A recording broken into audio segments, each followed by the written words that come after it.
dadka qaar ba waxay ku doodaan waddanka Ethiopia ayaa wuxuu yahay waddanka furaha u ah nabadgelyada gobolka Geeska Afrika. markay saas leeyihiin waxay tixgelinayaan taariikhda Ethiopia, tirada dadka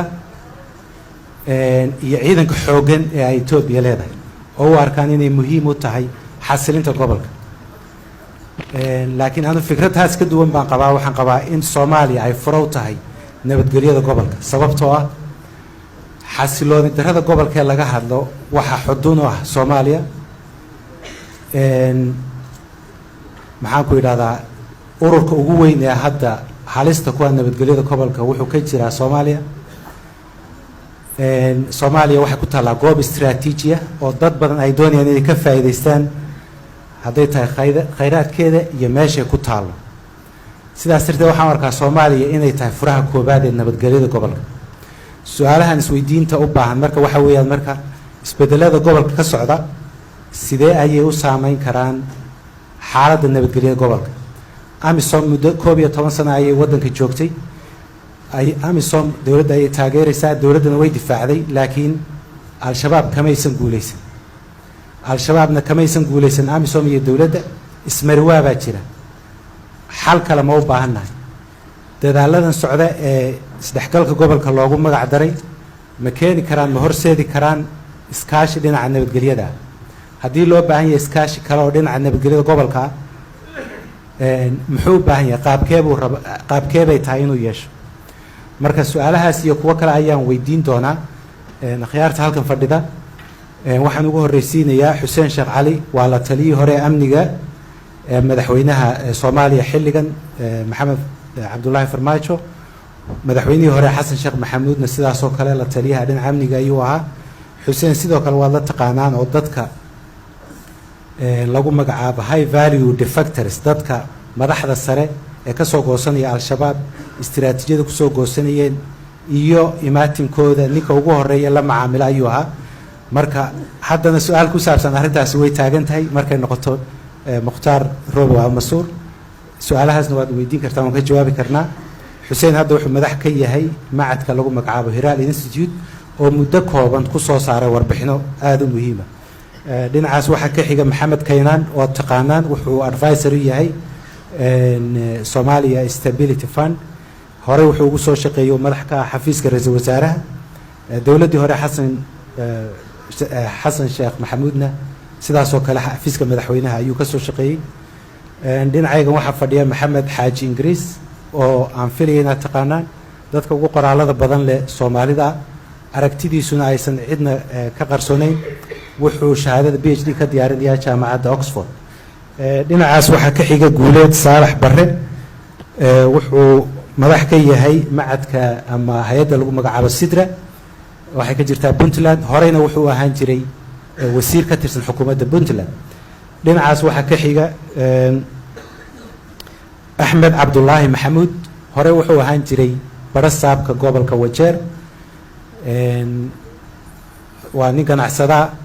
accounting iyo xisaabaadkana uu ka shaqeeyaa, wuxuuna ka mid yahay associationka Kenya ee dhinaca xisaabaadka. laakiin muhiimadda uu halkan uga qayb geli doono, uu inala wadaagi doono fikradiisa waxa weeye gobolka Wajeer uu hore uga soo tirsanaa, xuduud dheer buu la leeyahay Soomaaliya, waana gobolka labaad marka la eego waqooyi bari Kenya ee weerarada ugu badan ee shabaabku ay ka dhacaan. marka dooda waan iska bilaabayaa. dadka hadlayana waxay marka su'aalaan weydiiyo waxay hadli doonaan 2 daqiiqo ugu badnaan, si aan maadaama tiradeeda ay badan tahay uga wada faa'iideyno, idinkana aan fursad idin siino aad su'aalaha uga jawaabtaan. su-aasha ugu horeysa haddaan weydiiyo Xuseen, isbedelada haddaan kaba soo qaadno si toos u abaaro isbahaysiga ay wadaan madaxweyne Farmaajo, Abiy Ahmed, oo isbedelada aan ka hadlayno bilaabay, inkastoo shalay dadka qaar ay ku doodeen inay ka horeysay Yuusuf Xasan oo ku dooday inay Kenya ka bilaabantay, iyo Eritrea. nabadgelyada Soomaaliya wax ma ka bedeli karaan? ma u baahannahay hadda ismarwaa baa la taagan yahay in wax laga bedelo ama iskaashi cusub ama isbahaysi cusub loo sameeyo nabadgelyada ama xasiloonida Soomaaliya? dalalka ku yaal oo dhan waxaan la qabaa ra'yigiisa oo in ay Soomaaliya stability-da gobolka iyo instability-da gobolka labadaba ay xudun u tahay. kaliya ma aha shabaab iyo daacish iyo kooxahaas aan maaragtay hadda aan lala wada tacaalayo balse waxaan aaminsanahay si guud strategically in haddii uu fault lines ay jiraan meesha ugu fault lines badan gobolka inay Soomaaliya tahay marka that's why aan anigu marka ra'yigaas la qabaa qodobka ah hadda dadka qaba kamid mihi isbedel inay dhaceen waa maaragtay waa yani dhaqdhaqaaqyo iyo ishukaansi iyo aragtiyo cusub oo soo kordhay ayaa jira laakiin weli isbedelo lama dhigi karo laakiin haddaan su-aasha sideeda u qaato inay maaragtay arrimahan cusub oo Eritrea iyo Ethiopia iyo Soomaaliya heshiisyada ay galayaan ama ay galeen wax cusub oo ay security-ga iyo insecurity-ga oo significant ah ay ku soo kordhin karaan ma jiro sababtoo ah waxyaabihii fundamental-ka ahaa oo asaas ku ahaa insecurity-ga oo ahayd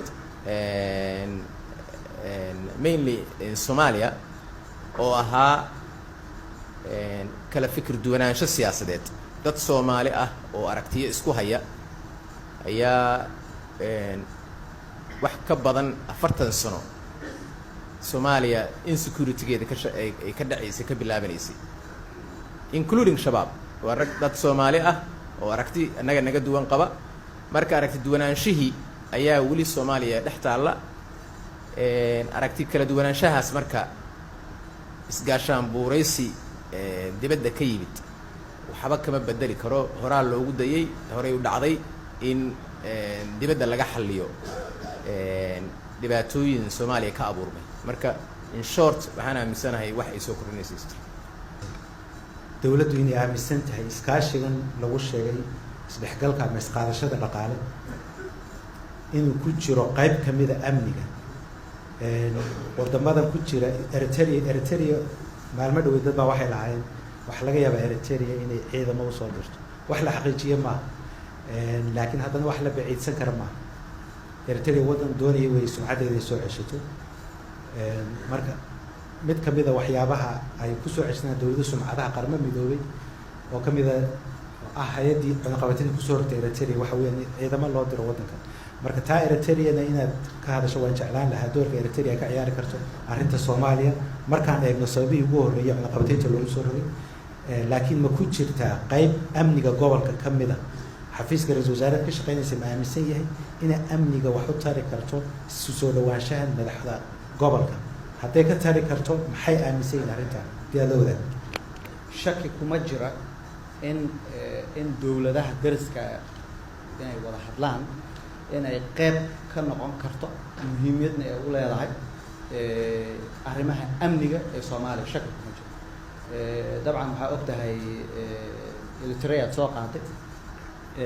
in Eritrea iyo wadanka aan joogno oo aan walaalaha nahayna ay arrimo ka dhaxeeyaan annagu iyo Soomaaliya iyo wadankan Djibouti-na waxaa naga dhaxeeya waxyaabo aad u waaweyn oo yaa hadda jooga iyo yaa kale inay ka weyn marka wada hadallada socda amniga Soomaaliya siyaasadahaas darteed ay horta muhiimad weyn u leedahay dabcan xafiiska ra'iisul wasaaraha waagi iyo inta hadda kala socdaba public dawladda Soomaaliya aan dhahay waxaa jiray commission mar laga fikray oo in labada wadan ay yeeshaan sida Kenya iyo Soomaaliya hadda ka hor ay u wada galeen in ay yeeshaan hay'ad labada wadan ay wada leeyihiin oo laga shaqeynayo arrimaha dhaqaalaha iyo amniga iyo waxyaabahaas oo kale marka Ethiopia iyo Soomaaliya marba asaas oo kale looga hadlay dabcan Eritrea maadaama iyadii Ethiopia xiriirkeeda uu xumaa Eritrea Soomaaliya la lahayn jirtay xiriirkii Ethiopia iyo Eritrea markuu hagaagay dabcan by default asagana waxa saas ku hagaagay xiriirkii jiray Soomaaliya iyo Eritrea Soomaaliya waxay waqti badan ku doodeysay oo weli ay ku doodaa in laga qaado cunaqabateynka dhinaca military weerka iyo arrimaha noocaasa iyo dhinaca wax kastaba oo saaran dabcan in waa ogtahay ay ku wada jireen Soomaaliya iyo Eritrea hal UN maaragtay sanctionka marka in laga qaado Eritrea dabcan Soomaaliya qayb bay ka ahayd discussionkaas oo wayna taageertay Soomaaliya taa marka waxa uga imaan kara debate ayaa ka jira dabcan in ay wanaagsan tahay in kale in laga qaado Soomaaliya sanction laakiin mar haddii ay saa wax u dhaceen dabcan Soomaaliya waxay rajaynaysaa sidaas oo kale iyadana maaragtay looga qaado embargokiisa ama sanctionkiisa waxyaabaha kale oo jira dabcan madaxweynaha hadda Eritrea uu yimi Soomaaliya asaga iyo wada hadalkii dawladda ay wada galeen waa aragtay waxa ka soo baxay oo in la iska kaashado arrimaha amniga dhibaatooyinka labada wadan gaarka oo ah si gaar ah in loo wada hadlo dabcan wada hadaladaas ana waxaan u arkaa inay wanaagsan yihiin sida shalay inta lagu cadeeyayna waxyaabo in ay hormaraan la rabaa hortoon lahaa priority laga dhiga ayaa jirta waxa kamid ah waxaan inay shuruuciyo leeyihiin in maaragtay labada wadanba siyaasiyan dadka laga iibiyo dadka ay iibsadaan marka dabcan arrimahaas jira laakiin wada hadaladaas in ay muhiimad u leedahay Soomaaliya shaqo kuma jiro haddii gudoomiyaha hore gobolka Wajeer aad u dhiibi karto mikrofoonka waxaan jeclaan lahaa inaan ku weydiiyo xaaladda amniga gobolka Kenya qayb weyn bay ka ciyaaraysaa ciidamo badan baa ka jooga Soomaaliya sida ay ku soo gashay waa lagu kala aragti duwan yahay Kenya dad waxay dhahaan Kenya muddo badan bay qorsheynaysaa inay Soomaaliya soo gasho oo ay ka samaysato buffer zone ama meel ay wax amnigeeda ka ilaaliso haddana waad la socotaa mucaaradku waxay ku baaqayaan in laga baxo Kenya mucaaradka Raila Odinga baa ku jira Raila Odinga ra'iisul wasaare ayuu ahaa markii ciidamada Kenya ay soo galeen wadanka wadan meesha labaad haddaysan ka badnayn oo al-shabaab weerarada ka geysanayso waa Kenya bal waxaad wax yar ka hadashaa isbedelada gobolka ka socda iyo Kenya siday u aragto in amniga gobolku noqon karo marka Harun security issues ka Kenya ay ka qabto regionka khaasatan Soomaaliya wuxuu ku saleysan yahay in Kenya cabsi ay ka qabto shabaab ay ku soo gudbayso anaga Kenyaanka shabaab waan iska dhahnaa waayo seminar last year markaan imaaday the fourth day ama third day baa la sheegay shabaab uma leh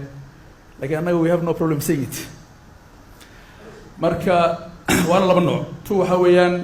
ama dhacdaal ay dhacaan attacks wixii horaan dhacay tan labaadna waxa weeyaan radicalization ama dhaca dhaqaalaha Kenya wuxuu inta badan ku saleysan yahay service industry-ga marka qiilka kulleeyta ee lagu soo galay Soomaaliya wuxuu ahaa ka asaga yani aan secure gareyna Kenya aan ku secure gareyna inaan sameeyna buffer zone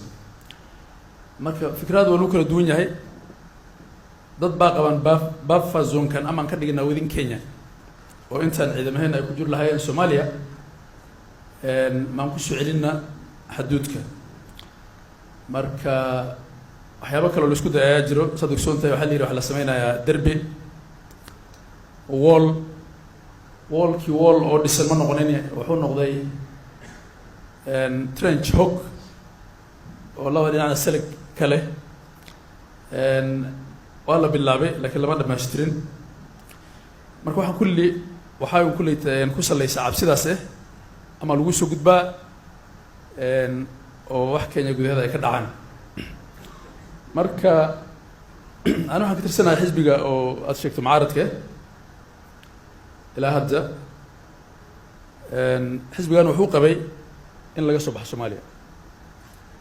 in hadda waxa dhacay wax la yiraahdo handshake oo shalay xildhibaanka ka hadlay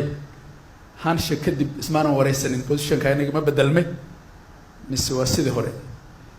laakiin waxaan aaminsanahay shicibka Soomaalida oo Kenyaanka badood in ay aaminsan in ay qabaan war intii aan xaga ku jir lahayn ama askarta halka lagu soo celiyaa Soomaaliya lagala shaqeeyaa si ayada maaragtay isugu istaagi lahayd security wise waxa kale oo mar walba idana dooda soo gasho issue of the refugees-ka oo mar Soomaalida oo xarooyinka jooga waayo dawladda Kenya waxa ka dhacsan in mar walba presence of refugees-ka ay ayadana dib ku tahay amise ay dhib u geysanaysa security-ga waddanka. inkastoo laakiin aan wax la xaqiijiyo qaxootiga iyo argagixisada isku xidhiyo marna laga soo qodiyo. runtii aniga shakhsiyan waxaan aaminsanahay inayba jirinba dadkan dad iska masaakiin oo qaxootiya oo meesha jooga. marka mar walba wax dhacaanna doodaas waa la keenaa oo qaxootigan ha nagala maaragtay bixiya waa la yidhahdaa. muddo kadibna haddee waxaad moodaa in negotiation kale waxa ay dhacaano oo shirkada ay isku dhammaato ilaa uu dhacdaalka kale haddina aada imaado. marka waxaan aaminsanahay security-ga Kenya wuxuu ku hagaagayaa in horta security-ga Soomaaliya ay hagaagto oo strong state la helo oo dowladda Soomaaliya oo borderskeeda iyo maaragtay xakameyn karto taana kulleyta muddo kulleyta ay qaadanaysaa aaminsanahay. laakiin regional governments-kana inay wax weyn ka tareen taayide oo hadda anaga waxaana soo xiga for instance Juba. marka Kenya interestigeeda waxaan kusoo koobaya in ay tahay un sideen anaga ku badbaadnaa. North Eastern-na waxaa jira anaga wax nagu imaado mar walba oo dhacdaalkan ay dhacaan oo impact leh. haddii hadda dooda Kenya ka socoto hadda waxa weeyaan macallimiintii oo ka imaaday gobollaha kale oo idaala ayaa ka baxay North Eastern. marka wasaaradda oo education-ka ayaa isku dayhayso in ay grade-kii u loo gareyso amase hoos soo dejiso si dhalinyaro fara badan oo Soomaali ah ay u galaan kuliyaddii maaragtay teaching training colleges. marka ma aha keli security concern laakiin economic concern ayaa jira, health concern ayaa jira, educational concern ayaa jira. tu guud oo xogahoo isir naceeb oo dhalisay mar walba dhacda la dhacana oo Kenyaanka Soomaalida oo gobolaha kale ku jiro dhib u keensadeen waa jirtaa. marka inay wax naga hagaagaan oo dhankiina maaragtay peace laga helo kaanaga peace laga helo ayadan nagu jirtaa di Soomaalida Kenyaanka. laba wadan oo daris ah oo colaad taariikh dheer oo colaadeed leh inay heshiiyaan isfahmaan security iyo economic wax walba ka wada shaqeeyaan waa wax muhiim ah oo loo baahan yahay. siyaasadaha arrimaha dibadda ay ka wada shaqeeyaan si ay ummadahooda ugu faa'iideeyaan. laakiin tan muhiimka ah ee mudan in hoosta laga xariiqo waxay tahay qaabkay u heshiiyeen Eritrea iyo Ethiopia uma heshiin Soomaaliya iyo Ethiopia. Eritrea iyo Ethiopia wixii ay isku hayeen ayay ka heshiiyeen oo ay meesha ka saareen. markay meesha ka saareen waxaa suurto gashay oo albaabada uu u balqamay inay security iyo borderadooda isku furaan, dhaqaale ka wada sheekaystaan, diyaaradahooda isu furaan, wax walba isu furaan. waayo colaadii dhexdooda taalla ayay meesha ka saareen. Soomaaliya iyo Ethiopia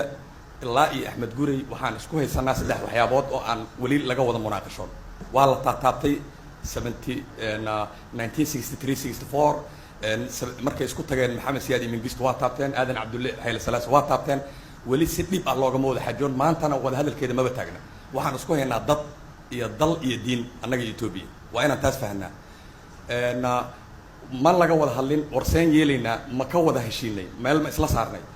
taariikhiyan markaan wax yar gadaal u noqdo anoo tan Masar si fiican uga hadli doona. waxaan annaga ahayn Soomaali haddaan nahay dadka calanka u siday islaamka geeska Afrika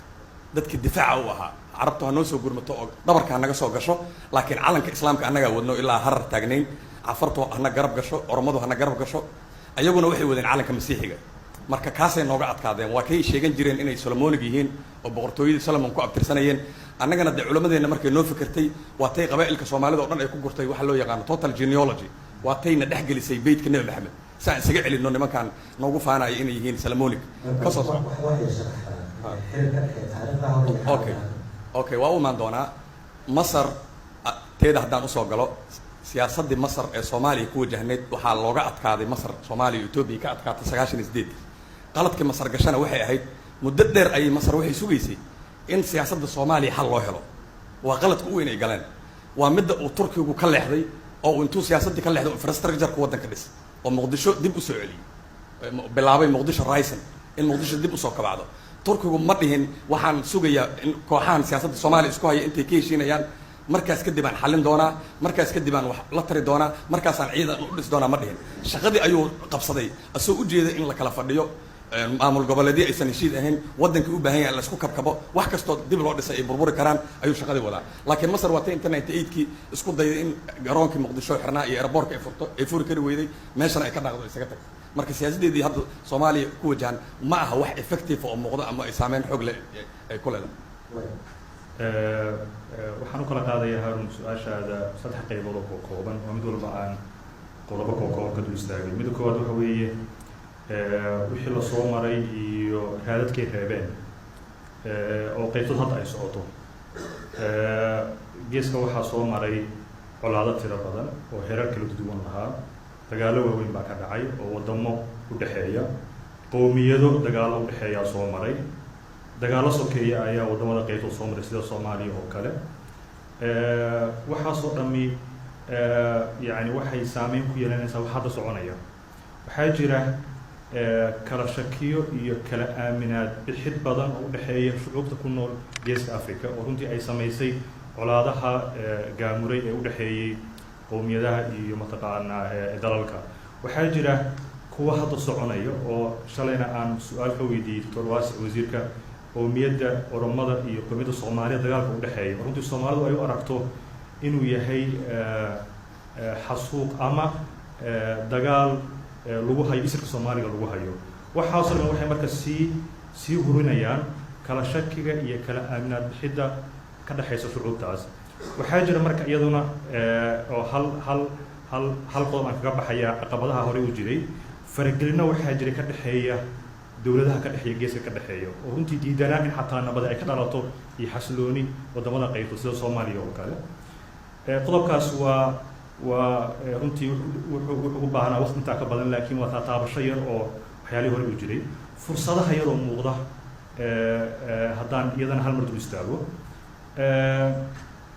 ahmiyadda uu geesku u leeyahay caalamka waa fursad aan isleeyahay waxay u baahan tahay in si fiican looga faa'iidaysto waana waxyaalaha hadda keenay in geesku uu noqdo meel caalamka oo dhan kusoo tartamayo oo quwadihii ugu waaweynaa ay saldhigii ka samaysteen wax political will ah baa muuqda oo maaragtay yara bilbilowday oo saddexdan dawladood hadda hoggaankoodu ay isku yara furfurmayaan waxay muujinaysaa doonitaan siyaasadeed baa bilowday oo u baahan laftigiisa in si taxadarana loo ilaaliyo lagana faa'iidaysto waxaa kaloo ayadana jirta globalizationka caalamka ka soconaya ay saameyn buu ku yeelanayaa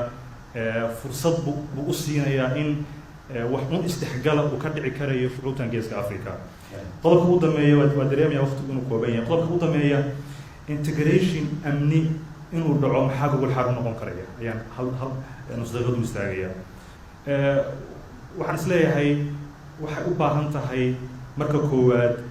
in la sameeyo environment ama jawi caafimaad qaba in la sameeyo in marka hore kala shakiga iyo caqabadaha kan jiro oo dalalka iyo shucuubta u dhaxeeya la kala saafsaafo la kala halxaliyo intaan la isku soo boodin aynu integration amni sameeyno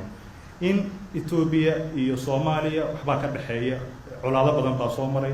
kuwa heer dawladeed kuwa shucuubtu ay kala dhinteen laftigeeda la address gareeyo sidii lagu xalin lahaa Eritrea iyo Djibouti dagaal u dhaxeeyay laftigeeda in maaragtay marka jawi marka hore in la abuuro isdhexgal lagu sameyn karayo waa qodobka labaad Soomaaliya in dawladda Soomaaliya ay si gooni iskaga xisaabto inaan la soo gaarno heer aan wax la qaybsan karno yani dawladahan kale tusaale ahaan marka aan rabno inaan iskaashi amni samaysano oo inaan amniga gudaha uu ka jiraa يعني قابين iyo horumar laga gaaro amniga gudaha ee dalka iyo maamulada iyo maaragtay gobolada dalka in amnigeeda si fiican looga shaqeeyo in xudud ciidan oo dawladda Soomaaliyeed ay leedahay la sameeyo markaas waxa imaanaya in loo gudo faceka saddexaad oo ah seen wax wada qabsanna xagga amniga maxaan iska kaashanaa sabeen wax ugu darsanaa oranayso in Soomaaliya ay sugto in ay arrimaheeda xaliso kadibna ay wax ku darsato dadka anigu fikirka ma qabo wadankan 30 sano dawlad la'aan ahayn iyo wax ka badan actually 40 iyo xogaa sano lagu qiyaasa Soomaaliya gudaheeda intuu ay dhibaato iyo amni xumo ka jirto marka Soomaaliya gudaheeda isku noqota waxa xalisato iyada hay'adda kadib waxa ku darsato dad yani macnaheedu waxa way anigu by that time dhabaantan way dead marka adduunkana waxa jira long term thinking waa fiican laakiin nin baa jiray famous ahay oo lahaa maaragtay the long run you know everybody is dead marka haddaan u baahannahay inaan dadka wax la qabsano marka iskuma xirno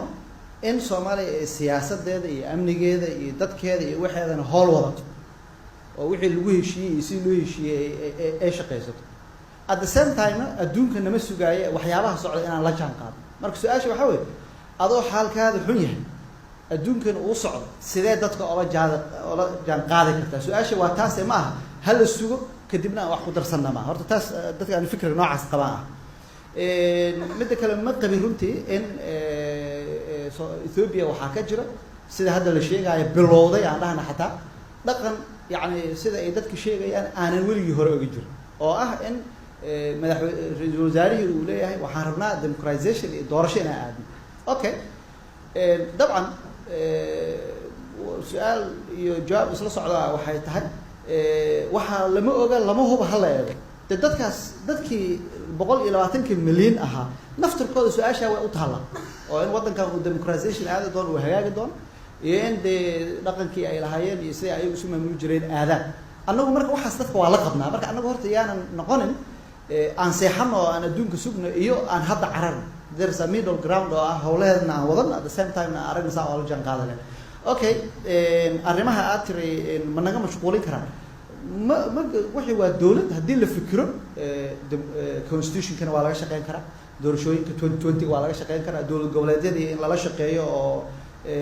governance-ka laga shaqeeyo waa laga shaqeyn karaa at the same time waxaa laga shaqeyn karaa jawga isbedelay maxaan ka faa'iidi karnaana waa laga shaqeyn karaa marka aniga one side oo the other ma arka waxaan arkaa waxaan la isku wadi kara laakiin tayadeena anagoo isticmaalayna aan isku wado waxaan malaynayaa inaysan wax cusub ahayn in koox ama jabhada ahaato ama magacyada oo dawladuhu ay ugu yeeraan oo kala duwan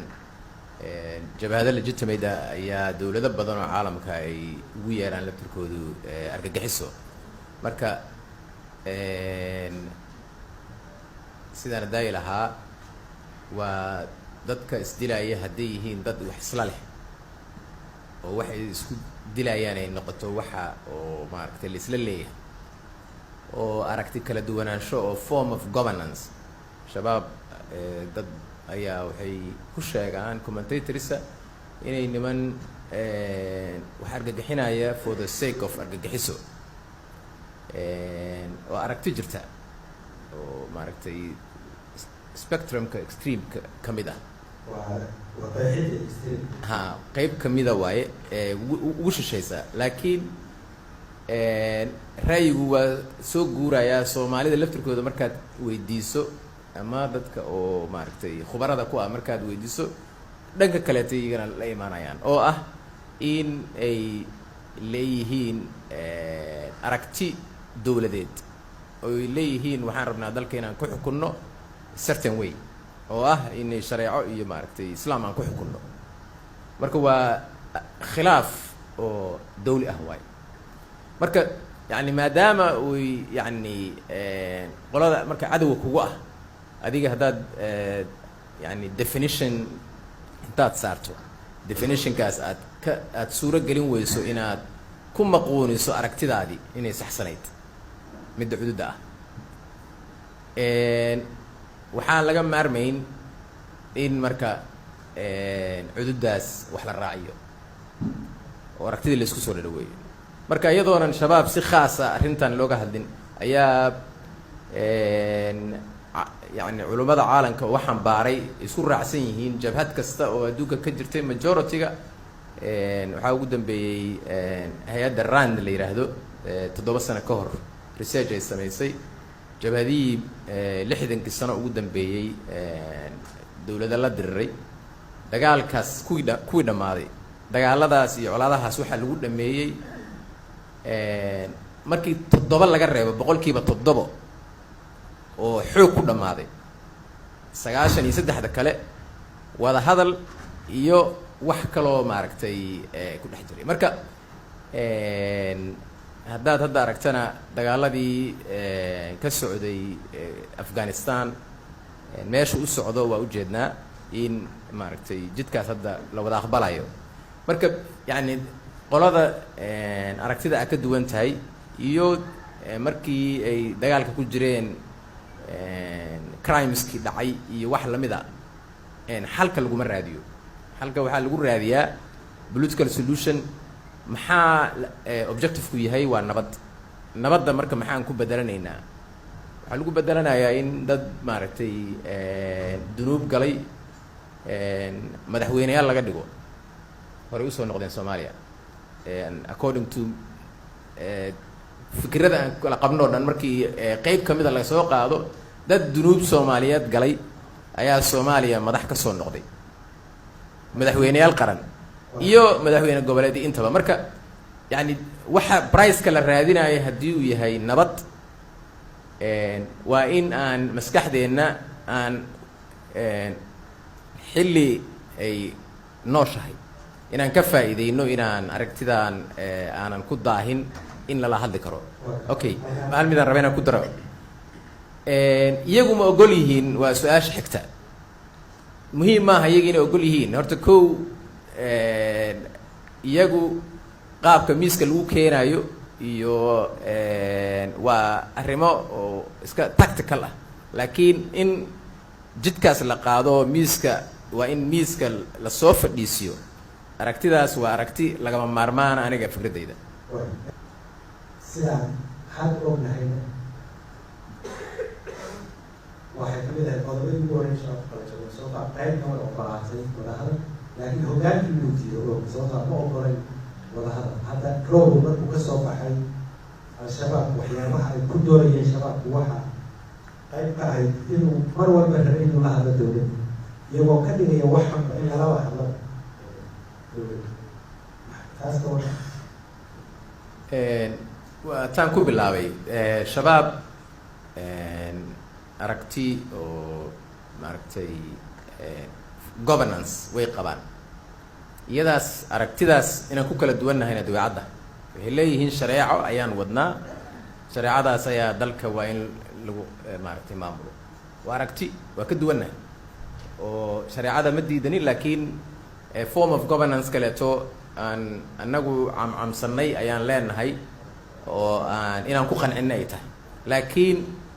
micnaheeda maaha qofka ma disqualify garaynayso yani aragtidiisa in lagala hadlo inuu leeyahay aragti adi kaa duwan. hogaamiyaasha kooxeedyadu ma aha ideologiga, waxay ku kala duwan yihiin. hogaamiye kooxeedyadu waxay challenge ku ahaayeen reer galbeedka iyo dowladda Maraykanka, danaha ay kala yihiin geeska Africa iyo East Africa. haddii hogaamiyaasha kooxeedyadu ay ahaan lahayn dad ka soo horjeeda danaha Maraykanka, sida loo baraandigareeyey shabaab ayaa loo baraandigarayn lahaa. dhibka jira waxay tahay oo aan shabaab u fahmi la'nahay, waxna uga qaban la'nahay, definitionka shabaab aan saarnay iyo how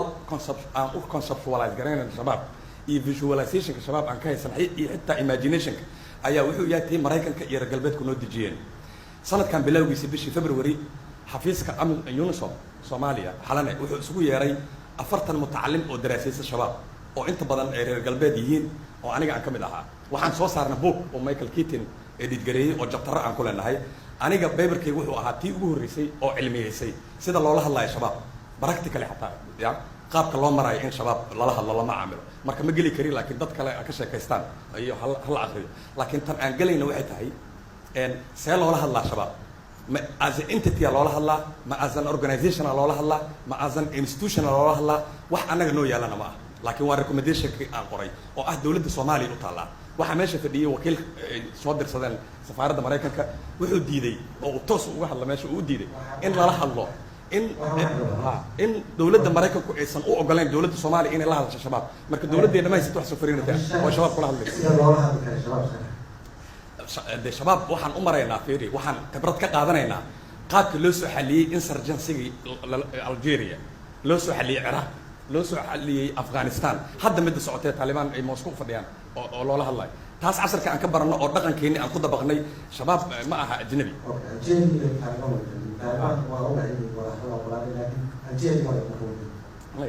maya laba loo kala saaray. qayb wada hadal lala furay oo la baawargareeyey oo dowladda lagu soo daray oo wada xaajoodii galay, iyo qaybta kale wada hadalka diiday oo la crash gareeyay Algeria ay ku kala baxeen. laakiin qaybta Taliban waa process hadda socdo aan weli dhammaan. marka ma lala hadli karaba sida loola hadli lahaa ayaa muran ka taagaya shabaab in lala hadlo. qaybo ka mid ah inay ogolaanayaan qaybaha fiiri shabaab ma aha horta islaan u arkayna shabaab ma aha monolith hal qayb oo meel taagan ma shabaabka ayaa wuxuu u qaybsanaa 3 qaybood qaybo diyaaraha jira in lala hadlo oo wada hadal la furi karo oo marka la sheekaysto defectorka ka soo goosta shabaabka ka mid ah يعني جانا لك على الله مرة كرا أو تركي وكمديا أنا لا أحضر قار بدن فيري هارون واحد جرو قار بدن أو شباب كسو قاستي أو الدولة الصومالي لفتر كده ويست إن شباب كسو قاستين أو دبل إيجنت أو دنا عنا كجري حاجة كجرو أو شباب كله جو وحن درس وباين دبل إن لو درسوا وحال الشارع إني نعسفر بالسياسة مقوي برينا hadda ku hor u adeegsatay isku daray in la hadasho shabaab hadday jirto arrintaasi waad noo sharaxaysaa iyo in wax laga gaaray natiijo laga gaaray haddii cashar laga baran karo waa arrintaa waxay kama warqabitaayada runtii waana waxaa jira halkan xildhibaana oo Kenya ka socda ilaa 3 aan ogahay haddii wax koogi waan loo sheegi karaa laakiin ma aaminsani in ay maaragtay isku dayday Kenya inay wada hadal la yeelato al-shabaab Kenya concernkeeda mar walba wuxuu ahaa securing borders hadda laba shay ayaa ka socoto waxaa la sameeyay coast guard oo looga tirigalay in maaragtay lagu ilaaliyo xuduudka oo xeebta waayo meelaha hadda maaragtay al-shabaab activity uu ka dhaca xeebtana way ku jirtaa ma aha waqooyi bari keliya waxaa kaloo socda in la sameeyo border patrol unit oo reconfiguration ama structure change loo sameeyo police Kenya si loo sameeyo independent border patrol oo aaminsanahay markii la hirgeliyo ama ay wax ka bedeshaa security-dan oo xuduudkan dheer oo Soomaaliya la leenahay marka laakiin wada hadal ka dhacay dawladda Kenya ama isku day hataa wada hadal noocaas kama warqabi hadda jirto kulleyta xildhibaanaha caawan kara hadii ka warqabaan wax yar aan rabaa inaan maartaan ka hadlo Kenya iyo Ethiopia waa security region kan anaga xadid ban leenahay Ethiopia waxaa jira border commission oo kulma waa Ethiopia maaragtay waxa weeyaan sida Kenya at least wadan oo stable lahaa oo hadda inkastoo challenges badan iska jiraan failed state ahaan kama dhaxsan Kenya inay maaragtay ay tahay marka border commission kan waxyaabaha quseeya xuduudka aan la leenahay Ethiopia ayaa waqti walba looga hadlaa at least waxaan ogsoonahay in quarterly lala kulma oo ay ka qayb qaataan both national government iyo dawladaha maaragtay oo county governments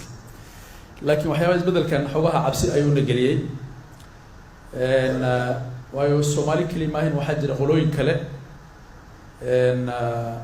oo dhanka Ethiopia la dega dhanka Kenya la dega oo degmo kule marka fear of Oromo nationalism ahaan ayaa hadda ka jira wadanka Marsabit meesha la yiraahdo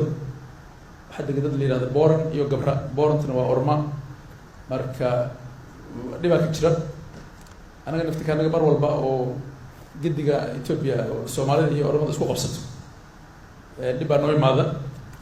mar dhib kale noo imaada waxaa weeyaan qolooyinka Soomaalida oo Ethiopia naftikooda isqabsanaya wax baa ka dhacaya gidiga kale argudishadana waxay ka dhacaysaa gidiga Kenya marka taana idan waa in haystaa waxaa kaloo Ethiopia naga haysta human trafficking fara badan oo dad badan oo sidaba mawduuca ka tahay had iyo aad waa mar walba waxaa iskhilaafaya independence iyo interdependence waayo Kenya waa wadan independent laakiin dadkii wadankii waa continuous waxaa la wadaagaa dal iyo dad Ethiopia oo sidoo kale markii xogaha siyaasadda dhanka iska bedesho balance of power oo gidiga kale ayaa bedelmi karo waxyaaba hadda xogaha markii abi laga dhaariyay dhanka kale waxaad moodaa in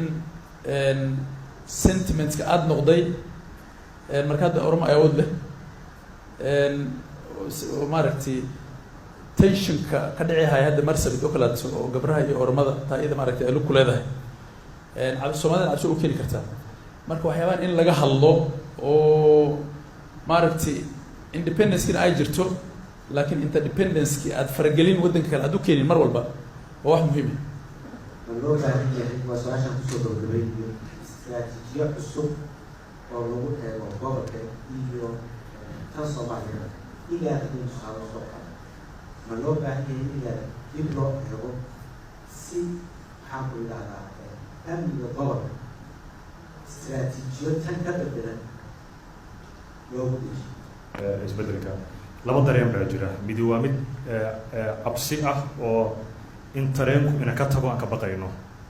midna waa mid kale oo ah inuu tareenku inuu inala cararo oo meel aynaan garanayn inala galo aan ka baqayn waxaan isleeyahay fursaddu waxay ku jirtaa labada cabsi dhexdooda waxaan u baahannahay in tareenkana aan laga harin si taxadar leh oo miisaaman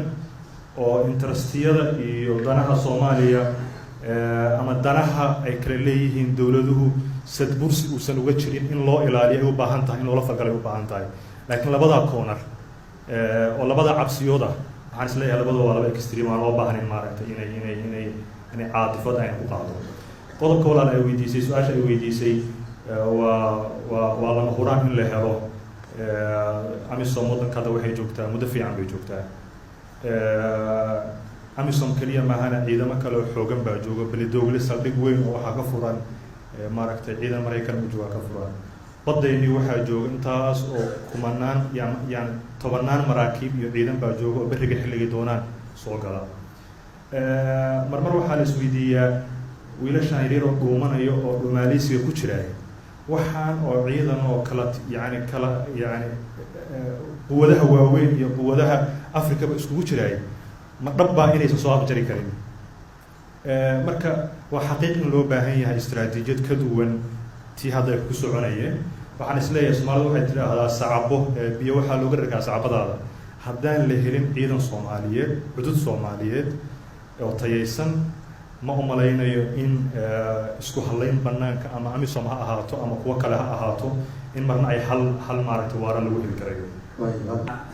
arrinta Soomaaliya 11 sano ay ciidamadan amisom ay joogeen ilaa iyo haddeerna sidii la rabay loo dhaqaajin laayahay shabaabka ma laga yaabaa in muxuu ahay dawladda Eritrea iyo muxuu ahay dawladda Ethiopia loo adeegsado software muxuu ahay power oo ah yani sidii aad hadda sheegaydeen shabaabka loola hadli lahaa sidii muxuu ahaa mataqaanaa ciidamadan faraha badan oo Eritrea hadda joogo meel loo laayahay oo kaleeto aan Soomaaliya loogu soo daadin lahayn taas waa su-aashaydu waxa weeyaan waa taas taladaydu waxa waaye dawladda Soomaaliyeed waxaan usoo jeedin lahaa inay abaabusho shir weyn oo quwadahaas kala duwan ee arrimaha amniga Soomaaliya ku wada lugta leh in loo qabto si loo helo aragti cusub ama qorshe cusub ama objective cusub oo muxuu ahay lagu abaabulo muxuu ahay lagu wado muxuu ahay mataqaanaa amniga Soomaaliya laba meeloodna way ka imaanaysaan u malaynayaa midda hore waxa weeyaan amisona baxaydaa la leeyahay waa taasi way qasbaydaa arrinta kale oo qasbaydaa waxa weeyaan Ethiopia iyo Eritrea iyo ciidan badanaa ka soo socda marka aniga waxaan dhihi lahaa ciidan badan wuu joogaa 27 ciidan ayaa dawladdu shaar sidaa way annaga nagu yiraahdeen maraan la kulannay 21 amisom ayaa joogta marka la isku daro waa ciidan kontomeeyo kun ku sii dhow marka dawladdan waxaan usoo jeedin lahaa inay shir cusub oo arrinta Soomaaliya amnigeeda looga hadlayo inay abaabusho waa mahadsantii anigu waxaan rabaa in saaxiibkii Allah oo activista Omar Rabi oo gobolnimada halkaan usoo halgamo markasta isku imaano map ay wada jiro mapkii soo saara menelik xilligaasaan sameeyey Axmed Guuraysaan sameeyey markii dhammaantaydkii noqday saaxiibu waxaan ku jirnaa 21st century code waxaan khuraafaadka kaga helay marka inteena dad wax soo wada akhristaan taariikhdaas hadda jirta marka turjumayso inaad guuska kala waxaa keenayo development keenayo Ethiopia maanta haddaysa diinaan isku haysanaa muslimiinta degan Soomaaliya ka badan sababa kamaraysa masaajidada iyo aadaanka amaraysa wadayaalaysa marka taas oo inaan intaayar garayno waa tan kaleeto waxaan horeynaynaa dadka Soomaali galbeed degan oo kelkii salaad waa very patronizing inay naga timaado ama aniga cabdi xoosha ama intellectualskeena Soomaaliya joogo ama gurigeena gubanayo dadkaas development aan la gaarin dadka xoreynaya dadkaas gudaha ka xoreyn doonaan waxaa forwardka ah cabdulwaasic professorka iyo musaf cagjar iyo inta kala joogto waa soo dhamaynaya marka taas waay oo uga baxaya afruud fallacyga naska dhaafna kan shabaab nala hadla in lala hadlo waa tahay like at the same time in la digareeyo waayo fighting capabilities oo iyadoo laftigeeda form of negotiation thank you loo sheegay sequencega ay rabaan inay wax u dhacaan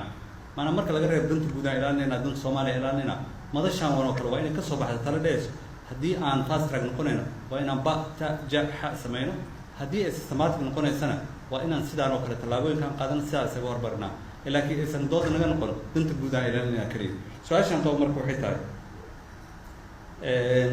aad baa looga hadlay macnaha waxaan la yidhahdo state security-ga laakiin weli banalka kama maqal humanitarian security ama macnaha security sababtoo marka Ethiopia hadlayso waxay leedahay 70 milyan dhalinyaro joogto oo shaqo la'aan ah oo maxay oo ka macnaha anaga waxaan ka hadlaynaa dhalinyaradii shabaab iyo waxaas macnaha humanitarian human aspect-gi waxaad malaysaa inuu ka maqayaan marka jeclaan lahaa inay carab ku dhuftaan dhanka humanka sida u arkaan amniga solution waxa weeyaan in Ethiopia iyo Kenya iyo darisyada ay la shaqeeyaan Soomaaliya sidii lagu samayn lahaa a strong state oo Soomaaliya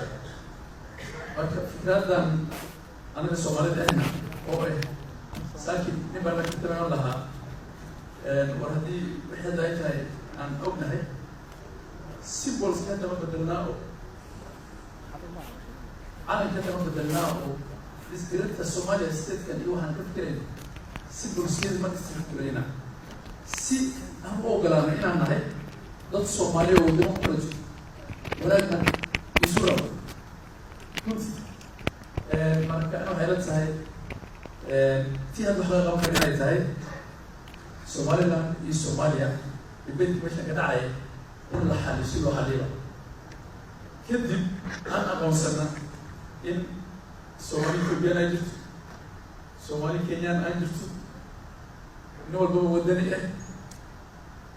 oo ninka Soomaaliya sidii u kala tobrob Kenyan u noqdo ogna inuu yahay nin Soomaali xuduudaha isku ay noqdaan trade iyo sidii wada nolol tiin waxaan heli karnaa keliya haddii la xoojiyo state-ka la yidhahda Soomaaliya lacagaha faraha badan oo humanitarian-kan iyo waxaan la gelinayo la geliyo si horta lagu habeen lahaa state-kaasi oo lagu samayn lahaa military xoog leh police xoog leh kuwa maamulka markii la qabtaan futuristic ay noqdaan oo self preservation-ka aada ugu weynaado si wadankii futuristically strong state that can take its place on the table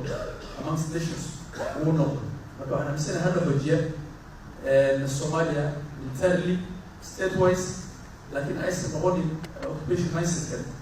Ethiopia kusoo gashay Kenya soo gashay aniga lama qabo security iyo amniga isticmaala labada erayba waa laba eray oo ajnabi ah erayga ugu dhowaan waa baaridoobay waa badqab ayaan kusoo kooba Soomaaliya waa laga badiyaa laakiin badqab marka qofka badqabkiisa marka wax walba oo threat ku ah inuu ka badqaba ay tahay ayaa uu maaragtay dowladdu la rabaa in ay satisfy karayso marka perspective-ka marka oo amniga aan ka qabno badqabka aan ka qabno inaan horta ballaarino Soomaali taasaan kula talin lahaa mar walba oo amni lagu soo dhaco ma aha qof mandate la siiyey ama askari aaduu rabaa oo amni sugaya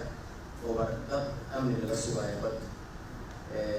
amni sududu iyo badqabku waa wax ballaaran oo gaajada iyo faqriga iyo maaragtay abaaraha iyo wax allaala wax kasta oo bini aadan threat ku noqon kara in laga badqabo marka arrinta oo amni xumada oo Soomaaliya oo hadda yani no sababtay oo midda oo askariga hadda marka ka soo fiiriyo ayaa waxay sababtay in ay wixii kaloo dhan aan run ku nuglaano oo aan ka shaqaysan weyno inaan dhaqaalaheena kor u qaadno inaan maaragtay cimiladii maaragtay ilaashano inaan waxbaranno inaan caafimaadkeena ka shaqeyno marka xiriirka oo tooska ay leeyihiin ayaa u baahan mar walba marka qofka Soomaaliga inuu sidaas tooska uga fikiro marka يعني شباب dad dhibaato u geystay ayaan kasoo fiirinayna waa run dhibaatii sameeyaan maalin walba ama maaragtay eegaaday ayaad waxaad maqlaysaa qof aan colaadaas ku dhex jirin uu ku dhibaatoonayo laakiin iyaga keliya maaragtay marka ninkaas yani ma wadaan oo intii ka fal celinaysay oo dhanna dadkii waa dhibaatadooda gaaraysa ku talagal iyo si aan ku talagal ahaynba marka in perspective-ka badqabka oo shacabka iyo dhibaatada si usoo gaarto iyana aan priority ka dhigano mararka aan rumeyn aan discussion noocaana aan maaragtay sideed bilood u dambeeyay ka socday isbedel qof walba oo ama hadegso oo Afrika ama hawr qabe uu ku faraxsan yahay sida uu socdaa laakiin waxaa muhiim ah inaan ogaano in Ethiopia maanta ay saaran tahay bridge walwal badan ka qabaan dadka daraasadeed isku taxallujiya Ethiopia siyaasadeeda taariikhdeeda inay taanaan bridge ama gudi doonaan ama ay dhinac kale ugu gudbaan marka si dhinac kale ugu gudbito guritaanka ugu ayaa waxay tahay ummadihii Ethiopia ku jiray oo kacsan qaab ka mid oo qaar ay dalbanayaan in Ethiopia referendum galaan qaarbo si walba ay uga socdaan gudaha Ethiopia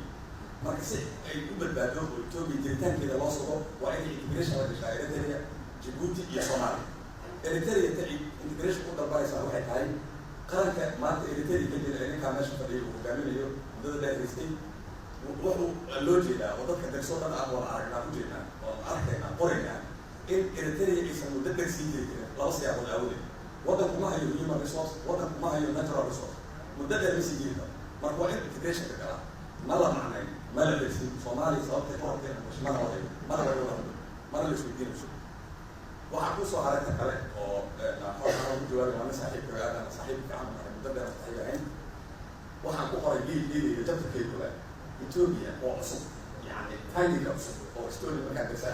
in Ethiopia jiritaankeeda taariikhdeeda ay saddex jeer halis gashay inay baaba'ado oo ay dambasno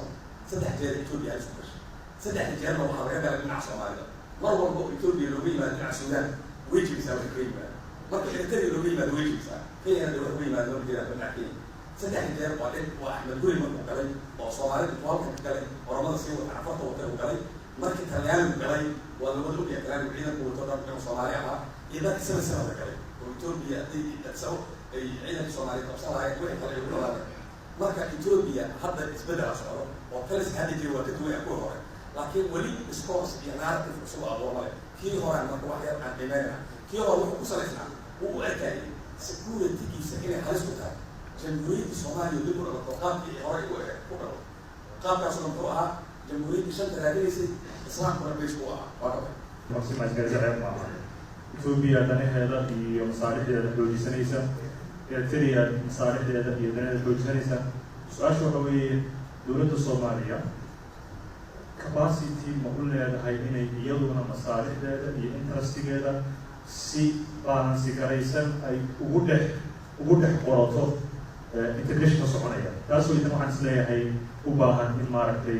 dowladda Soomaaliya ay taxadar gooniya iyo qorshe cad ay ka yeelato heshiisku waxa u dhameeya dhibaato badan oo soo gaartay heshiisyo aan ku dhexdhigay oo ugu dambeysay kiibada ugu dambeeyay marka ana waxaan isleeyahay in dal walba uu interestigiisa cayriyo oo weliba si xoog lagu cayriyo ay ceeb maaha laakiin inaan innaga isqiyaasno inaynaan horta waxaan la cayrinayaa keeni laftigiisa uu si bug leh oo dhamaystiran oo aysan waxba inooga maqnayn ku jiro taas waytaan isleeyahay waxay u baahan tahay farsamo badan la talin qaanuun oo tiro badan farsamo iyo capacity badan bay u baahan tahay oo dowladda Soomaaliya inay gudaheeda aad u xoojiso oo maaragtay aysan noqon wax yani ka indhasaaba dadaaladii gudaha mashruucan iskaashiga amniga haddana nabadgudda Soomaaliyana mar baan madax ka soo ahaayo wax yar baan shabaabka wax yar oo daqiiqad ka yar ayaan wax yar ka dhigi doonaa intaan ka ogahay mashruucan xagga amniga ku saabsan waa mashruuc madaxweynaha Eritrea uu wato waayo. aniga Ethiopia xataa in loo riixo dhankeeda ma qabo, intaan xogtaan ka hayo waayo. dadka kalena xogo kale way ka hayn doonaan. waxaa wata madaxweynaha Eritrea oo dad yari hayso, iyo madaxweynaha Soomaaliya oo asagana taageero la'aan ka sheeganaya. markay isku tageen waxay yidhahdeen Ethiopiadii Tigreegas wax iska dhaadhacsiiyeen. wuxuu Ethiopiadii Tigreegu haystay 3 milyan bay ahaayeen, khatar badan kama jirin dhankaas. laakiin Ethiopiada hadda Oromo oo 50 milyan ka badan oo xooggii powerkii iyo madaxtooyadii Ethiopia iyo ciidankii iyo qowmiyaddii ugu xoogganayd helay, khatar badan baa ka imaan karta. marka tuugga jeebkiisa wax la gashadaa mashruuc la yiraahdo Ethiopia aan wax ku darsanno si aysan noo liqin. ha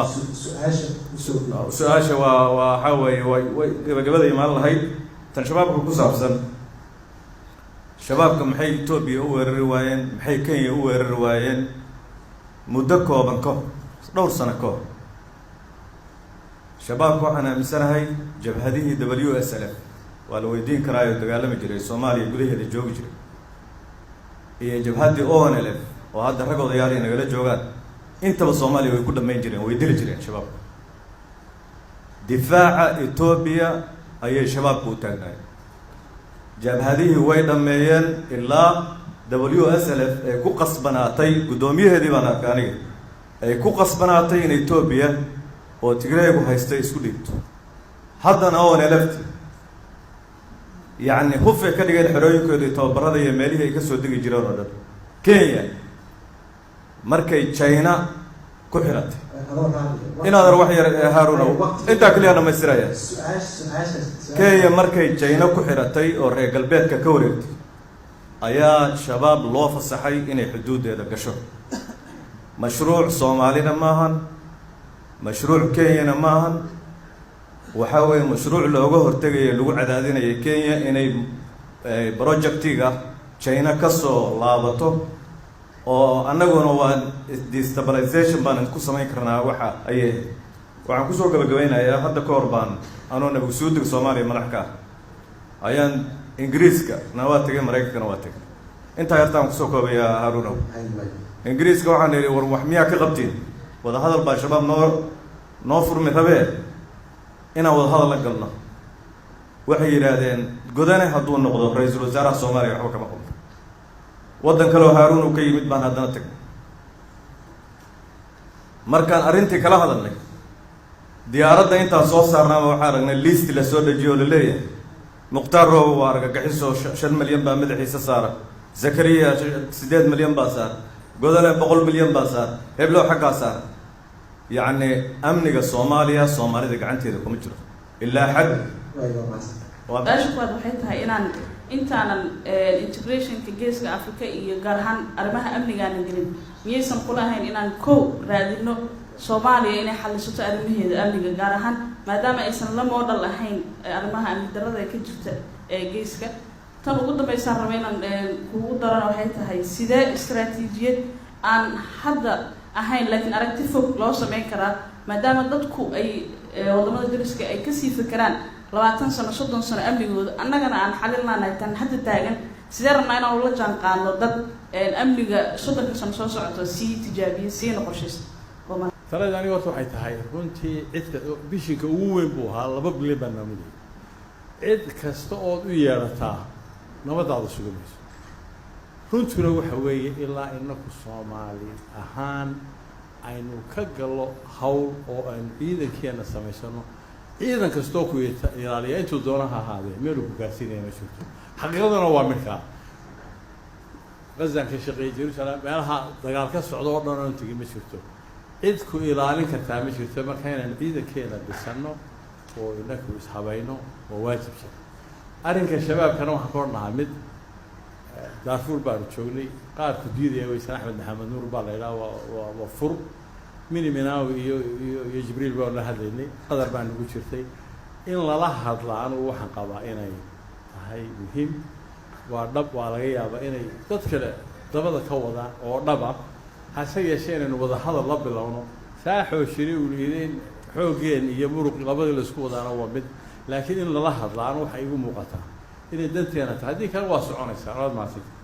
mawjadaha isbeddelka geeska Afrika ee naga khusaya xagga security-ga laba qodob baan ka hadlayaa hardanka quwadaha shisheeye ee geeska Afrika ay soo kordhay dagaalkii qaboobaabad muddo uu soo noqonayo arrimihii 11 September ee Mareykanku fiqiyo hogooday gabadhiisii ayada waxay tiri waqtigii argixisada waxaa ka daran bay tiri China iyo Russia marka inagu marna waa inaan 11 September aadna marna waa inaan China iyo Russia aadna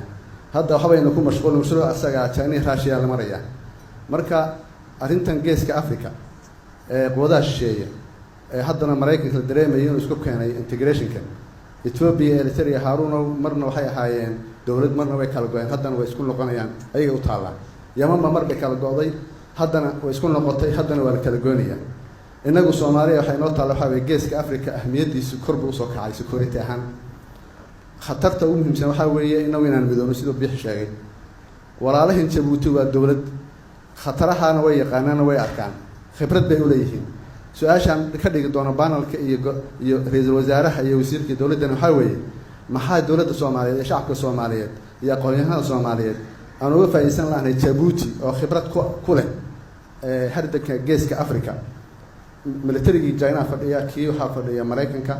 hadda Eritrea warkuu dambeeyay Russia logistics center baa asab laga yaabaa in ku samaystaan berbera sidaas oo kale waxba ka taagan marka waxaan ku soo koobaya waxa weeye Haruno Eritrea iyo Ethiopia borosku waqti dagaalka ahaa ee Muqdisho ku hayeen waan ka nabadgelaynaa Allah naga nabadgeliyo dagaalkii ka dhaxeeyay labadooda inaga dawladnimadeena isku dagaalamayeen Soomaaliya waan ka faa'iideysanaynaa nabadooda laakiin inayna liqaan khatartooda ayay leedahay waxa kale laga bixi kara waxa weeye midnimadeena iyo xooggeena aan dhisno berberada aragtay ee halka fadhida biixu ka soo jeedo saldhig military waa imaan karaa xuutiyiintuna way ballan qaadeen inay weerarayaan marka ra'iisul wasaare ku xigeen maxaan uga faa'iideysan laanahay midnimadeena Soomaaliyeed iyo wada hadalkeeni Somaliland iyo midnimada Soomaaliya iyo Djibouti oo shalay maqlaysa safiirku lahaa Soomaaliya meesha ka jirto way imtalaysaa maxaan uga faa'iideysan laanahay khatarahan walaalaha Soomaaliyeed iyo Djibouti ku jirto sadoodii ahayd al-shabaab oo kale anagu mushkilada Kenya haysta waxa weeyaan al-shabaab kuma aha ciidamada Soomaaliya ka soo duulayo shisheeya imika waxaan leenahay gutooyin al-shabaab oo u dhashay wadanka marka xalligu ma aha military xalligu waa siyaasado dadkaasi waxay sheeganayaan dhibaatooyin fara badan oo xagga nolosha iyo horumarka marka mushkilada jirta military laguma xallin karo military waa qayb ka mid ah marka hatta dagaalka Soomaaliya al-shabaab lagula jiro markuu dhamaado annagu keena uu sii socon doono tan kale anigu doonayay inaan ku darsado su'aasha waxa weeyaan maadaama ay tahay mushkilad siyaasadeed miyay dowladda Soomaaliya aanay duruus ka qaadan karin Ethiopia maalin weeyto mucaaradkii oo dhan kuwii dagaalamay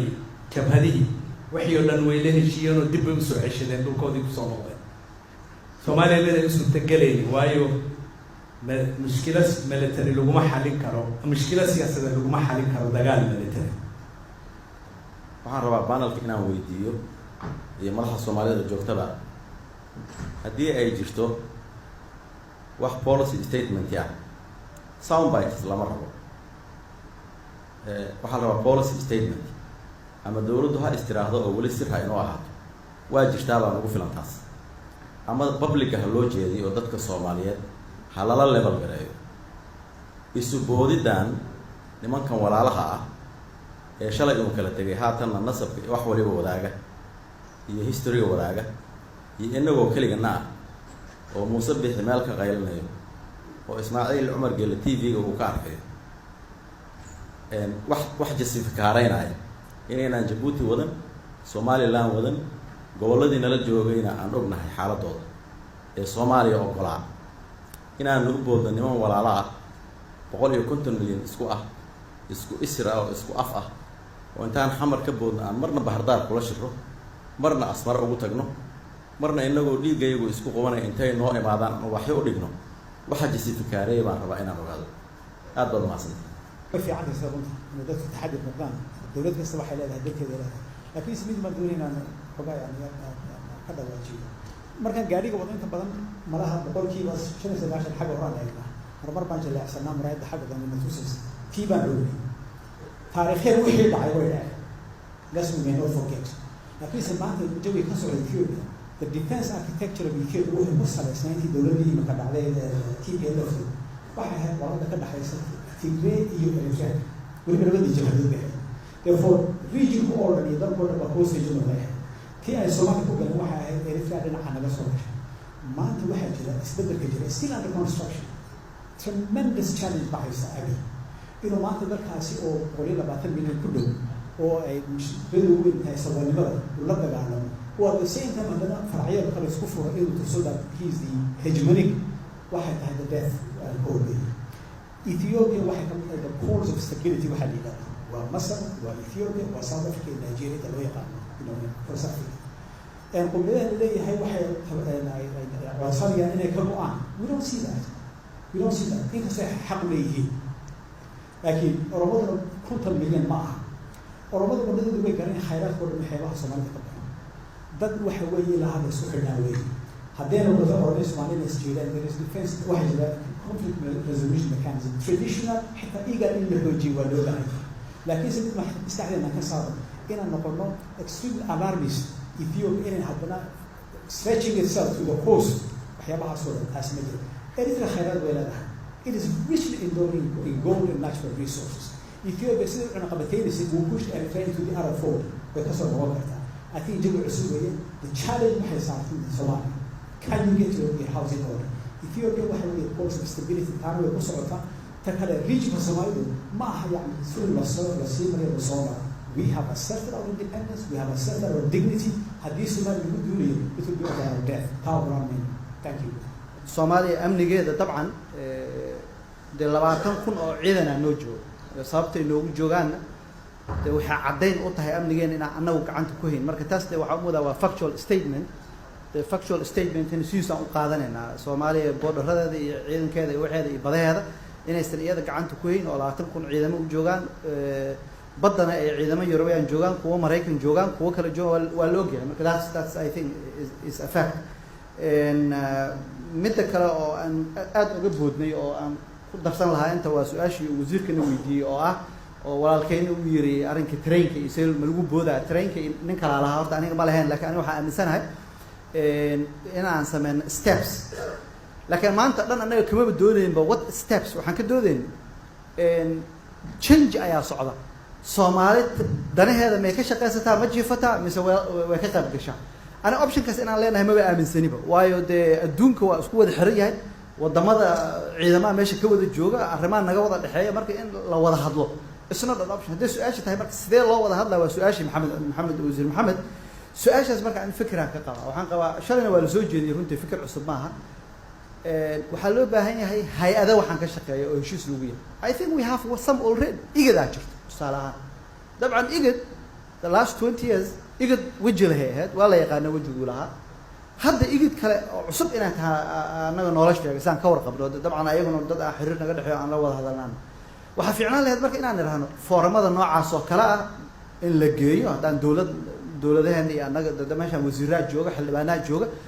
proposalada dawlad kale laga masuugo wasiirada iyo xildhibaanada laga soo jeedin kara marka one steps waxa horta in forum lagu heshiiyo madaxweynaha waxay wadaan waa fiican tahay dawladda in la wada hadlo fine maybe waa ka soo horjeedaa fine laakiin alternative step number 1 waxa way forumada jira in la isticmaalo oo la soo jeediyo second waxa way in anaga isweydiino oo ay soo baxaan changing-aan socda ummad ahaan maxaan ka rabnaa waa another step ma define karayso anagu ma garanayno hadda ma naqaano waxa aan ka dibeedna ma naqaano waayo dawlad goboleedna kama soo bixin foorumay leeyihiin looma sheegin baarlamaan baan leenahay looma sheegin dawladda federaalka dabcan policy nooca kama soo bixin laakiin it's not opposition to or like from anaga meesha waxaan ku joognaa ma ogtahay waa forum panel waxaan fadhinaa oo halka marka waxaan stepadaasna waa soo jeedin lahaa saas in la yeelo and we can contribute maartay different forms oo noocaas oo kale la aabo ayaan su'aasha koowaad waxay ahayd Soomaalida inay arrimaheeda xasilato Soomaaliya waa I think statement-kaygii koowaadna uu ku jirtay I think siyaasadda ayaa aabba u ah hooyo u ah xasilinta dal. dad arrimaha siyaasadda heshiiska ah ayaa maaragtay amni wada sugan karaa. haddaysan ayagu aysan amniga aysan heshiis ka ahayn oo ay arrimo badan oo isku hayaan oo qolada awoodda markaas haysana aysan la aaminsanayn sida loo rabay in ay hawsha u qabanayso, meeshaas daldaloolo weyn ayaa kasoo baxaya. cid kastoo dabacda inay amnigaas ka shaqaysana aniga waxaan aaminsanahay uun baaldi dabada ka duleela uun ayay biyo ku shugaysaa, laakiin baaldigaas abad ma buuxsamayo. si baaldigu u buuxsamo waa in dulduleelada siyaasaadku ay abuuraan dhammaan la wada xaliyo, noocay rabaan ahaadaan, level kasta ahaadaan. qeybta labaad oo su-aashii labaad oo ahayd amni, aragti fog oo amni, I think basekeeda intaasay unoqonaysaa. aragti fog oo amni waa basekeeda waa dadkaas heshiiyey, iyagaasa marka waxay samaysan karaan, waxay ku daabi karaan waxyaabaha ay iyo xiriirada ama interestka ay dibadda ka leeyihiin ayaa lagu daabi karaa, oo awoodda dawladdaas markaas jirta ayay ku xiran tahay. For example, dawlad annagoo kaleeta xataa haddaan lugaheena ku istaagno, waxyaabaha aan mar walba inaan xalino iyo amnigeenu uu huseyn doonaa waxa xuduudaheena ku saabsan. laakiin haddaan inta ka quwad badnaano sida Ethiopia oo kaleeto, oo hadda iyadoonan xeeba lahayn ay yani ku fikirto inay navy samaysato, micnaheeda waxay tahay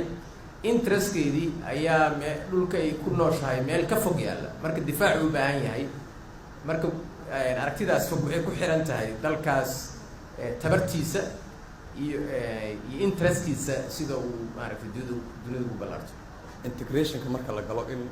ammaanka Soomaaliya inaysan wax shaqo ku lahayn sidaysa haddaba security-ga uu yahay externalized, oo amniga Soomaaliya haddaba muddadii 12 sano ku dhow ay AMISOM joogtay aysan dawladihii ugu dambeeyay ee Soomaaliyeed aysan amniga gacanta ku hayn, ay gacanta loogu hayaan quwada caalami ah. marka haddii yani fikradii noqotay bal intaan gurigeena ka xalinayno aan sugno iyo yaanan sugin aan galno,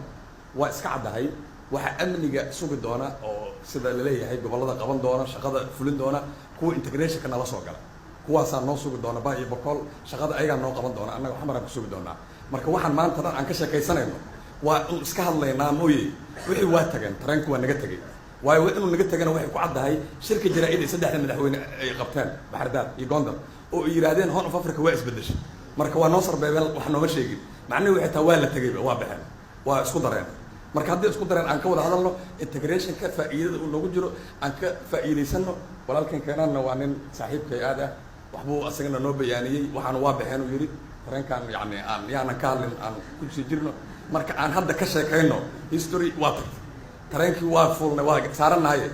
ma qudaaraan geynayna aan ku daraynaa integrationkan, oo dhulkii beeraha aan ka qodan lahayna shabaabka haysto, oo hadda waxaan ku darayna male geeli iyo loodii iyo waxa aan dhoofino keliya waxaan ka gelaynaa le aan cilmigeena aan hadda u jihayna aniga caawi ka dambe wixii kale waa iga tageen. Kenya gudaheeda issue-gan oo radicalization-ka iyo homemade al-shabaab inay jirto isma weydiinayo, waayo waxaan waa iska ideology. laakiin Kenya uma ay gelin Soomaaliya in Soomaaliya u xaliso issue-ga oo homemade maaragtay shabaabka waxay u gashay in ay ka dhacsan tahay xagga nagula soo gudbaya. marka inkastoo oo wax la isku haysta ay tahay wax oo political or ideological leh, aniga waxaan aaminsanahay mar walba strengthening of the state of Somalia in ay tahay one of the solutions. oo iyadoba military solution keliya ay ahayn, macnaha haddii la helo dawlad xakameyn karta its borders ay tahay part of the solution in cooperationka mar walba dhici kara. haddii marka ay tahay Kenya iyo Ethiopia cabsidooda weyn oo u ogoleen Soomaaliya inay degto, mindsetkii oo Greater Somalia ay tahay, macnaha taas macnaha cabsida ma ka bixin karnaa, waa meeshaan ka socda kan can we get a Kenya that's comfortable with a strong Somalia? And can we get an Ethiopia that's comfortable with a strong Somalia? Because waxaan ka bixinay cabsidaan aniga oo reer waqooyi bari inaan secessionist noqonayo way hadda waa ogolaadeen inaan Kenya nahay Kenya iyo Soomaaliya wax walba wadaagnaay maan caawinna Soomaaliya in aydan ay degto si aan kaga gudubno cabsidaasi on ugal wax kale I think that's the mindset marka policy statementiga oo Kenya side on ahayn because Kenya waxay dhaar maaragtay regional stabilization baan lead ka qaadanaa oo maaragtay inta soo jeer baan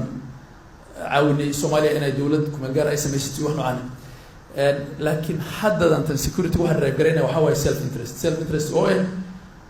service industry gan yar tourism kan iyo waxan aan ku nool lahay ama anaga burburisa al-shabaab tiin waxaan kaga bixi karnaa naamsan aniga in aan Soomaaliya la shaqeeyo laakiin Soomaaliya ay laga rabaa in shaqada inta badan ay qabato waa in la helo dastuur loo kala dambeeyo because hadda Somaliland baan ka hadlaynaa laakiin I know there are issues within Somalia between the regions and the central government fragmentation kale oo gudaha ayaa jiro intii taa kale aan la gaarin marka noo soo shaqeeyo wala leeyahay kana sidaan leeyahay Ethiopia gudaheeda waxay ku tala gashay in aad u hagaajiso oo qaabayso ilaa xal lagu guuleysatay say dib ka noqonaysa ilaahu baa garanaya waxaan isleeyahay 10 weyn baa Soomaalida ugu jira iyo dowladda Soomaaliya mar walbo gudaha uu xoogan yahay israacsan yahay khilaafyadu ay soo ururaan mar walbo banaanka iyo awoodda banaanka ay xoogaysanayso weey waxaan isleeyahay intaan barshabaab la gaarinba assignment oo horeeyay waxa weeye dowladdii hadda xamar ma ahan intii kala maamuladii waxay yiraahdeen u taxan xiriiradii yani waxay muujinaysaa waa alarm weey in la sugo in maamuladani bedelmaana waa waqti Soomaali ka khasaaray hatta hal bil haday tahay wax badan baa laga sii wada shaqeyn karaa hadda garowaan ka yimid wax shaqo ah oo ka socotay dowladda federaalka ah iyo deegaanka aan ka yimaysan jirin marka laga reebo waxyaalo yar oo kooban marka way waxa soo waqti ah inagoo heli karna inaynu waxa la isku hayay ay ka badan tahay inta badan oo laga wada shaqeyn karo wax walba in la freeze gareeyo waxaan isleeyahay dowladda Soomaaliya waxay u baahan tahay inay geesinimo qaadato ku dhiirato soo afjarto yani jawigan siyaasadeed ee cakiran ee maamulada iyo iyada u dhaxeeya markaas waxa la heli karayaa shabaab in loo gudbo maarag iskaashi in hatta waxa jira waxyaalaha simbalka waxa kamid ah ciidamo badan oo Soomaaliyeed oo diyaarsan oo waxa jira haddaba haday helaan xogaa tababara iyo qalabayna loo isticmaali karo shabaab waxa soo fursada marka waxay u taagan yihiin waa jawiga cakiran marka in dawladdu ay runtii 10ka Ethiopia ay qaadato aysan noqon kaliya inaynu integrationka kaliya aynaan xooga saareen bal gudaheennii ma xuno aan isticmaalin baa jirtay gudaheen horta aan hormarino intaynaan gudayaasha kale aynaan xoog saarin assalaamu calaykum waayahay intaasan kusoo gabagabeynaa